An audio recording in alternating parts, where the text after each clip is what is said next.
O comunismo é a visão de mundo ateia na política. Leon Trotsky, um dos pais do comunismo, disse: chamamos nossa dialética materialista, já que suas raízes não estão no céu nem nas profundezas do nosso livre-arbítrio. O darwinismo foi o maior triunfo da dialética em todo o campo da matéria orgânica. Vladimir Lenin, um dos fundadores do comunismo, diz: a social-democracia baseia toda sua visão de mundo no socialismo científico, isto é, no marxismo. A base filosófica do marxismo é o materialismo dialético, um materialismo que é absolutamente ateu e positivamente hostil a toda religião. A religião é o ópio do povo. Este dito de Marx é a pedra angular de toda a perspectiva marxista da religião.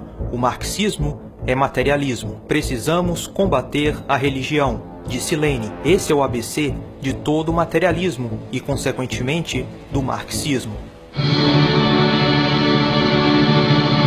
É essencial dar às massas a maior variedade de material de propaganda ateísta.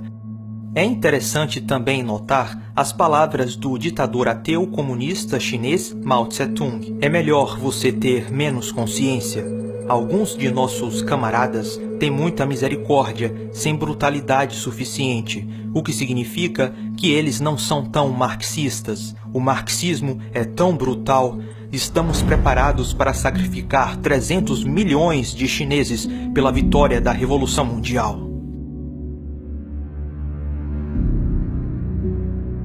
Tudo o que ajuda a Revolução Mundial comunista é bom. Qualquer coisa que a impeça é mal. Negamos toda a moralidade tirada de conceitos sobre-humanos. Em que sentido negamos a ética moral? No sentido que são pregados pela burguesia, que deduz essas morais dos mandamentos de Deus.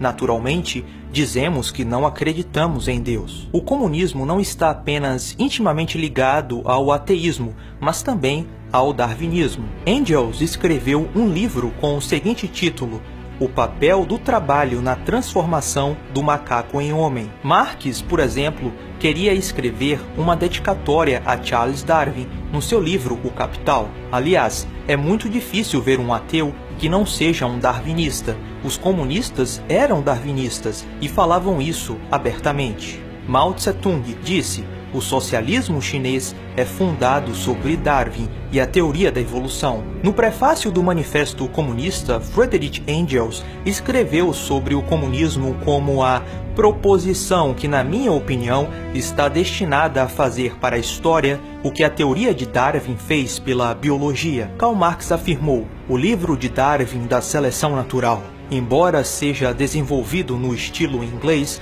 este é o livro que contém a base na história natural para nossa visão. O livro de Darwin é muito importante e me serve como uma base na ciência natural para a histórica luta de classes. Eu quero voltar à evolução darwiniana. A conexão é esta: a ciência e os apelos ao socialismo científico foram enraizados no darwinismo por aqueles que afirmaram que ele forneceu uma base para o marxismo. Aspectos do evolucionismo são consistentes com o marxismo. A explicação das origens da humanidade e da mente por forças puramente naturais foi e permanece tão bem-vinda aos marxistas quanto a qualquer outro secularismo. O ateísmo militante e o darwinismo são as bases do comunismo, é o seu pivô central. Não existe comunismo sem ateísmo e sem darwinismo. Stalin, um comunista ateu, perseguiu e destruiu igrejas cristãs na antiga União Soviética. Muitos cristãos e religiosos, de modo geral, foram torturados por ateus militantes nessa época. Na Guerra Civil Espanhola, conhecida como Terror Vermelho, ateus queimaram monastérios e igrejas, matando cerca de 7.000 padres. Muitos destes padres e freiras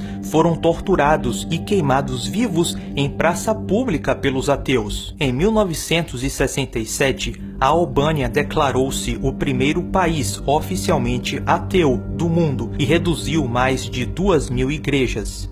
Entre 1917 até 1969, os comunistas destruíram 41.000 das 48.000 igrejas na Rússia. O comunismo e o ateísmo são duas ideologias sanguinárias. Comunistas e ateus são responsáveis pelos maiores genocídios da humanidade. A contagem total de corpos para os 90 anos entre 1917 até 2007 é de aproximadamente 148 milhões de mortos nas mãos sangrentas de 52 ateus, 3 vezes mais do que todos os seres humanos mortos pela guerra, guerra civil e crimes individuais em todo o século XX. A Liga dos Ateus Militantes, também conhecida como a Sociedade do Sem Deus e a União do Sem Deus, foi uma organização ateísta e antirreligiosa de trabalhadores que se desenvolveu na Rússia soviética. Tinha cerca de 3,5 milhões de membros. A Liga dos Ateus Militantes visava exterminar a religião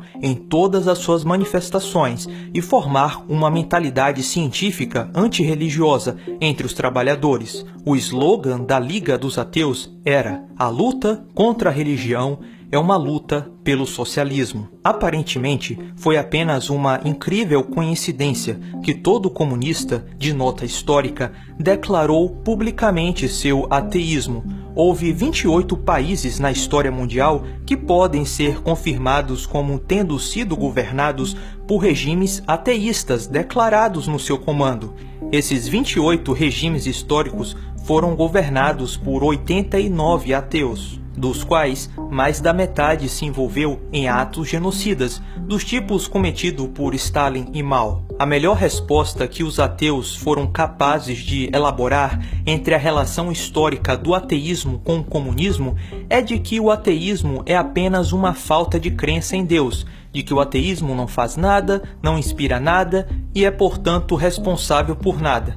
Bem, isso é uma grande falácia. O ateísmo militante foi e é uma grande motivação para o comunismo e genocídios em massa. O comunismo começa, desde o início, com o ateísmo. Para cada Pol Pot, cujo nome infame ainda é falado com horror hoje, havia um Mengistu, um Beirut, um Choibalsan, homens sem Deus, cujos nomes agora são esquecidos em todos os lugares, exceto nas terras que eles dominaram uma vez com a mão vermelha. O nazismo é proibido no Brasil e em muitos outros lugares do mundo, e assim deve ser.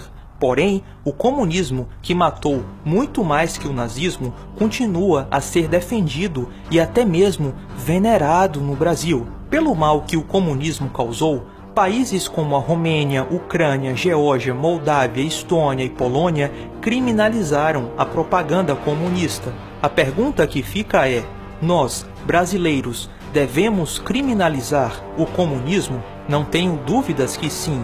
Nossa bandeira jamais será vermelha.